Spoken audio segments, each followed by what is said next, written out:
Election हम लोग 2024 में पार्लियामेंट का इलेक्शन हुआ बिहार में, और आप जानते हैं एक नैरेटिव भी बनाने की कोशिश हुई। संविधान खतरे में है, जिसका प्रभाव बहुत स्टेट इंक्लूडिंग यूपी में मुझे लगता है पर बिहार में भी नैरेटिव बनाने की कोशिश की गई। इसमें 40 में से 30 सीट हम लोग जीते और उसको ट्रांसलेट कर रहे हैं अगर असेंबली में तो अराउंड 170+ सीट पे हम लीड किए। उसके बाद 5 बाई इलेक्शन हुआ है, जो कि हम लोग का शायद एक ही सिटिंग था।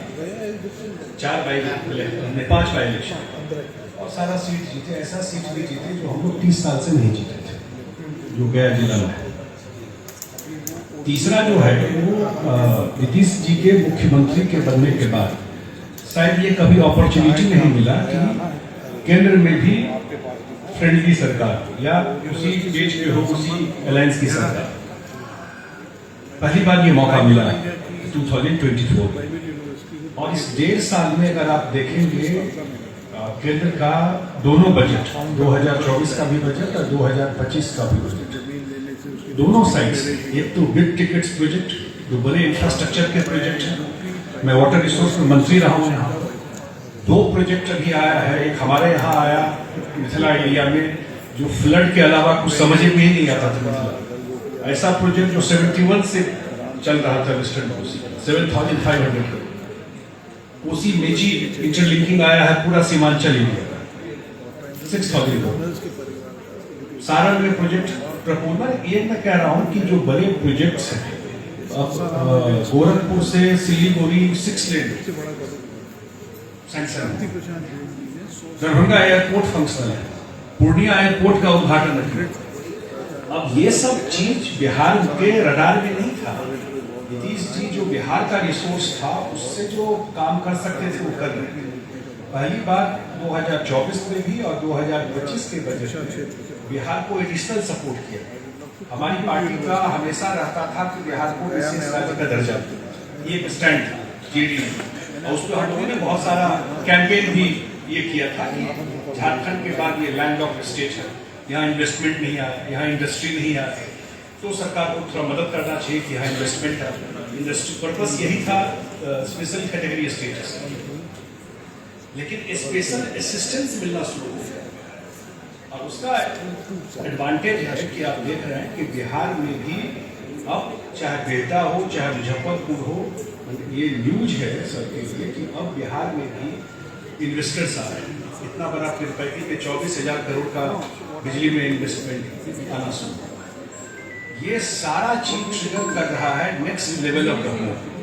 नीतीश कुमार की जो बेस बनाना था वो 20 साल में बना, वो टाइम लगता ही उसको।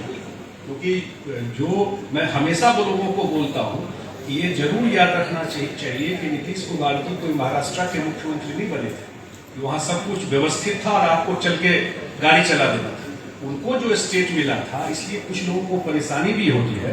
तो कॉम्परेटिव तो देखना पड़ेगा ना कि जब उनको स्टेट मिला उस समय बिजली कितना देर रहता था, जब उनको स्टेट मिला तो कितना किलोमीटर रोड था, जब उनको स्टेट मिला तो सारे उद्योगपति, वकील, डॉक्टर सब बिहार छोड़ के भाग गए थे। बच्चों की किडनैपिंग होती है पैसा के लिए, यही न्यूज रहता था बिहार में। 20 साल में आप नहीं कभी सुने होंगे ये सब। ये सारा चीज बिल्ड करते करते आज बिहार में डेवलपमेंट स्टोरीज आती है। ये सब स्टोरी पीछे चली गई जो 20 साल। आप तो खुद सीनियर जर्नलिस्ट है, अगर उस समय का हेडलाइन देखें तो बिहार से कोई पॉजिटिव न्यूज नहीं आता था। करप्शन, क्राइम एंड करप्शन के अलावा और कोई न्यूज नहीं आता था। अब बिहार को एक बड़ा जंप लेना है investment, and this is the moment. यही मोमेंट है जब ये चीज अगले 5 साल में होगा। ये बिहार के लोग जानते हैं और हमको लगता है कि अगले चुनाव में NDA is much ahead. Even I see it's much better than 2010 when we perform so well, we got 206 seat. तो वो मुझे दिख रहा है लोगों में, और जो मोमेंटम अब देख रहे हैं, it is landslide for India. आप जेडीयू के बड़े नेता हैं और पिछले जो विधानसभा चुनाव थे और जो आज विधानसभा चुनाव हो रहे हैं, दोनों समयों में की राजनीतिक परिस्थितियों में काफी फर्क है। इस बीच में काफी उछाड़ पछाड़ भी हुई है। और इस सेंट्रल गवर्नमेंट जो है उसमें नीतीश जी का अभी इस समय काफी कंट्रीब्यूशन है। तो अभी जो वोट सीट शेयरिंग होगी उसमें आप अपनी पार्टी को कहां पर? देखिए, बीजेपी और जेडीयू का एक लॉन्ग एसोसिएशन रहा है। मेरे ख्याल से 96 ऑनवर्ड्स ये एसोसिएशन रहा। बीच में जो एक दो बार ये हुआ हो, लेकिन एक साथ काम करने का पक्ष में भी और विपक्ष में भी, हम लोग विपक्ष में भी लंबे समय तक एक साथ काम किया, तो that won't be a problem. अभी लोकसभा का चुनाव हुआ, हमको नहीं लगता किसी को आइडिया भी लगा कि अलायंस हो गया, नंबर निकल गया, दैट वो कोई इशू नहीं होगा। अगले एक सप्ताह में आपको सारा कुछ दिखाई पड़ जाएगा। इंटायर एनडीए, पूरा एनडीए एक साथ चुनाव लड़ रहा है, और एनडीए बन करके, मैं तो बहुत दिन के बाद ये मुझे अच्छा लग रहा है कि एनडीए के भाव से चुनाव लड़ रहा है, और एनडीए सम्मेलन हमारा पूरा प्रदेश में हुआ, ये पहले नहीं होता था। तो उस फीलिंग से हम लोग लड़ रहे हैं। सीट हम लोगों का रिजॉल्व, कोई ऐसा इशू नहीं है, आ जाएगा। जहां तक मेरी पार्टी की बात है, तो हर एक पार्टी का अपना अपना से रहता है, लेकिन फाइनली सॉल्यूशन निकल जाता है। अभी जो अगला इलेक्शन आप एनडीए गठबंधन लड़ने जा रहा है, तो दिल्ली में सेंट्रल में भी एनडीए की सरकार है, और यहाँ का आपका जो प्रॉमिस होगा, कि अगर मान के चलते हैं कि अगर आपकी सरकार बनेगी, तो बड़ा विजन क्या है आपका बिहार को लेकर? अभी मुझे लगता है सबसे बड़ा विजन जो है वो एक ही है, वो है जो इतना बड़ा जो हमारा यूथ है और एम्प्लॉयमेंट इशूज है। सरकार में नौकरी का एक लिमिटेशन है। अनलेस यहाँ पर इन्वेस्टमेंट आता है, अनलेस यहाँ पर इंडस्ट्री आता है, तभी आप एम्प्लॉयमेंट जनरेट करते हैं। और नीतीश कुमार जी का और सरकार का अब सारा फोकस, अपार्ट फ्रॉम अगर अदर थिंग्स, सबसे बड़ा फोकस अब है इंडस्ट्री के ऊपर। और बिहार सरकार का अपना इंडस्ट्री पॉलिसी आया, लैंड एक्वायर करना इंडस्ट्री में, और इंडस्ट्री के लोगों का भी फेथ अब बिहार पे, वो सिर्फ रिजल्ट का वेट कर रहे हैं कि रिजल्ट क्या होता है। और रिजल्ट के बाद मुझे लगता है कि बिहार एक बहुत बड़ा हब इंडस्ट्रियल अब जैसे कि इसी बजट में 2025 में पूरा गया एरिया को इंडस्ट्रियल कॉरिडोर से जोड़ा जा रहा है। या हमारे हर एक जिला में 400 एकड़ 300 एकड़ जमीन हम लोग एक्वायर कर रहे हैं कि इतना अगर जॉब देंगे बिहार के लोगों को, तो हम लैंड आपको फ्री देंगे, इतना इन्वेस्टमेंट लेकर के आते हैं। वो एक बड़ा चैलेंज जो बिहार में कुछ स्केल पर अभी तक नहीं हो पाया, वो एक बड़ा काम मुझे दिख रहा है कि वो आपको अगले 5 साल में बिहार में इन्वेस्टमेंट का बहुत बड़ा वो रहेगा, और उसी से जॉब अपॉर्चुनिटी भी क्रिएट होगा। एक सेकंड जो मुझे लगता है वो भी बहुत ही इंपॉर्टेंट है, क्योंकि बहुत सारा काम हुआ, शायद हम लोग उस बात को इतना पब्लिक डोमेन में इतना चीजें नहीं।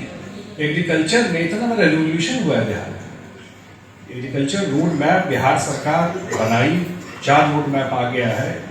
एग्रीकल्चर प्रोड्यूस में प्रोडक्शन थ्राइस बढ़ा है। अब कनेक्टिविटी बढ़ने से अब मखाना बोर्ड इस बजट में आया कि मखाना बोर्ड बिहार में बनेगा। अब मखाना का मतलब entire north Bihar Mithila area में मखाना होता है। अब मैं देखता हूँ कि मखाना होता था पौंड में, तालाब में होता था, अब लोग खेत में भी 3-4 फीट पानी डाल करके कर रहे हैं। पूर्णिया में एयरपोर्ट है, दरभंगा में एयरपोर्ट है, ग्लोबल डिमांड है मखाना, सुपर फूड उसका नाम दे दिया गया। बड़ा बड़ा चेन जो है बाहर आप जाइएगा वहां मखाना मिलेगा। अगर वो प्रोडक्शन हो करके कार्गो फ्लाइट से अब ये जो मखाना बोर्ड बनने जा रहा है, उसका पैकेजिंग, उसका चेन लिंकेज, उसका मार्केट सब क्रिएट हो जाएगा। अब ये सारी चीज आपको दिखाई पड़ेगा। आईटी में आपको बहुत सारा काम दिखाई पड़ेगा आने वाले टाइम। जो बहुत सारे बच्चे जो आईटी के लिए बाहर में रहते हैं, वो एक बड़ा चीज। स्किलिंग में आपको बहुत बड़ा, आज दुनिया में, मैं थोड़ा सा दुनिया में सबसे बड़ा इशू जो है, मैं कहीं भी ट्रेवल करता हूं, वही एजिंग पॉपुलेशन। जापान जाइए, साउथ कोरिया जाइए, कहीं दुनिया में जाइए, एज बूढ़े लोग हैं, यंग पॉपुलेशन और बच्चे नहीं होते। उनको लगता है कि धीरे धीरे 25-50 साल में, 20-25 साल में उनके यहाँ यंग पॉपुलेशन बचेगा ही। और वो एक बड़ा एडवांटेज बिहार के लिए या इंडिया के लिए, पर्टिकुलर बिहार के लिए। अगर हम लोग स्किलिंग कर देते हैं तो बहुत सारा अपॉर्चुनिटी और भी ओपन होता है। तो बिहार सरकार ने बिल्कुल प्लान किया हुआ है कि स्किल यूनिवर्सिटी का जो प्लान किया है, स्किल यूनिवर्सिटी बनेगा। तो मुझे लगता है कि अब इन सब एरियाज में जो काम आपको अगले 5 साल में दिखाई पड़ेगा। देखिए, बुजुर्गों की जैसे यूरोप और जापान के आपने बताया कि वहां पे एजिंग बड़ी प्रॉब्लम है, लेकिन अभी जो नई प्रॉब्लम आ रही है वो जेनजी के गुस्से की है। वो आप देख रहे हैं तमाम हमारे अड़ोस पड़ोस के सारे देशों में हुआ।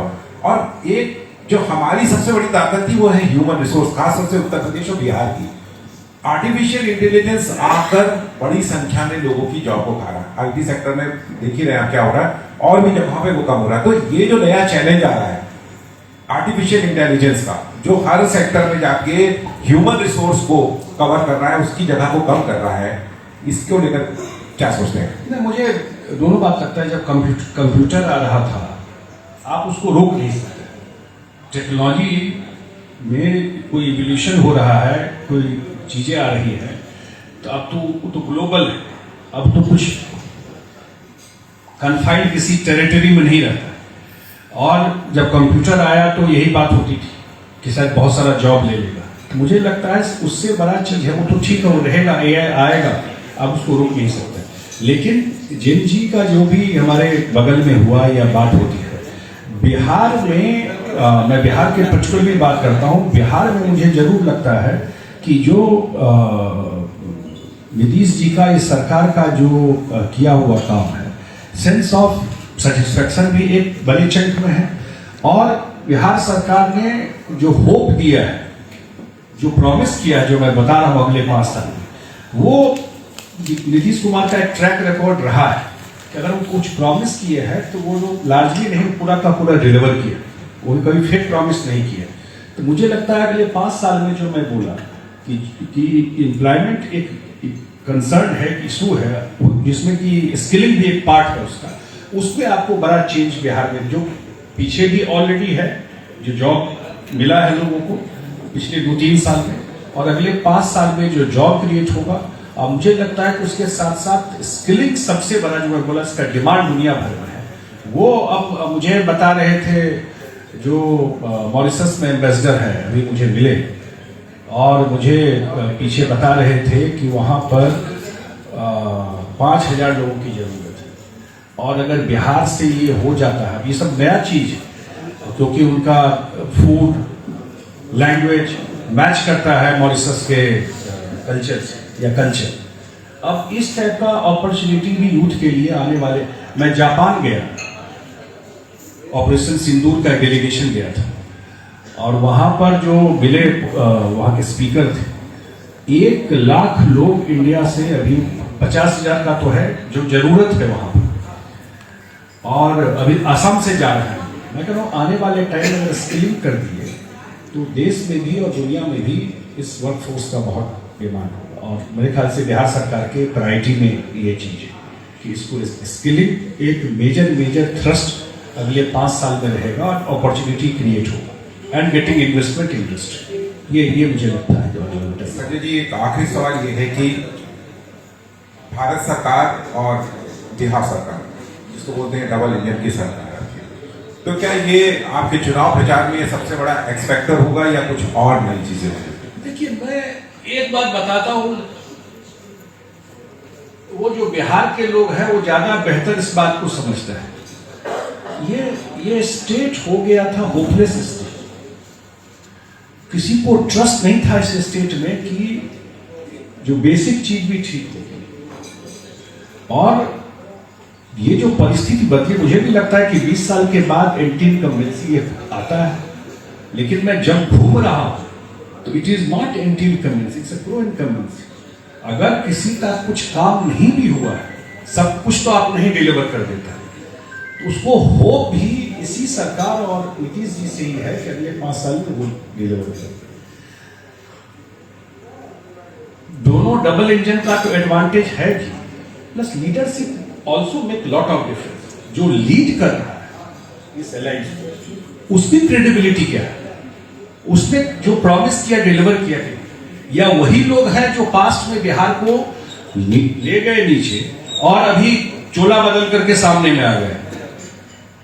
पब्लिक तो सब समझता है ना, या रेटरिक ज्यादा है, चैटर ज्यादा, डिलीवरी कुछ नहीं। तो वो एक बड़ा फैक्टर है नीतीश कुमार। 20 साल के बाद हैविंग ए क्लीन, इंजीनियर है, पढ़े लिखे आदमी, ध्यान रखिएगा इस चीज को, वो भी इंपॉर्टेंट पार्ट है। इंजीनियर है इसलिए बहुत सारा काम कर पाए, तो समझ चीजों का। तो वो जो काम जो एक वो है, और 20 साल के बाद भी जो उनका रफ्तार जो है वो कहीं से कम नहीं हुआ काम करने में। आज भी जो है मुझे नहीं लगता है कोई दिन ऐसा है जो वो फील्ड में न जाते हो या काम न करते हो, तो वो भी एक फैक्टर है। लेकिन एक बड़ा चीज है, बिहार को बहुत दिन के बाद एक डबल इंजन की सरकार मिली है, जहां नरेंद्र मोदी जी हैं, और पिछले 6 महीना में जो उनका आना हुआ है या जिस तरह का उनका फोकस रहा है बिहार पर, जितना मैंने कहा दोनों बजट में बिहार को लगभग 80,000 करोड़ का एडिशनल सपोर्ट मिला, तो पैसा तो चाहिए काम के लिए। तो ये सारा फैक्टर कम्बिनेट करके, और जो एक फैक्टर और है जो लास्ट पॉइंट है, मुझे लगता है कि सोशल जस्टिस की बात तो सब जगह होता था, जेंडर जस्टिस जो है, महिलाओं का न्याय, बिहार इज अ स्टोरी इस देश में, शायद और कोई राज्य आसपास भी नहीं खड़ा हो। जो काम बिहार में महिलाओं के, ये सारी कहानी इस 20 साल की है। 20 साल से नीतीश कुमार से पहले का देख लीजिए महिलाओं के बारे में, और इस 20 साल में उनके लाइफ में कितना बड़ा चेंज आया है। सिर्फ इस स्टोरी को आपको तो जरूर एक स्टोरी करना चाहिए इस पर, या पता करना चाहिए आप आए हुए हैं। और वो वोटर जो है वो इंडिपेंडेंट माइंड से वोट करते हैं। पहले होता था इस जात का वोट है, इस जात का वोट मेरे साथ है, इस जात का वोट उधर है। लेकिन महिला वोटर, एज ए महिला वोटर, वो आप मान के चलिए किसी जात धर्म की हो, वो एनडीए के साथ है, नीतीश कुमार के साथ। तो ये चीज बहुत बहुत शुभकामनाएं संजय जी। Thank you. करते हैं सवाल।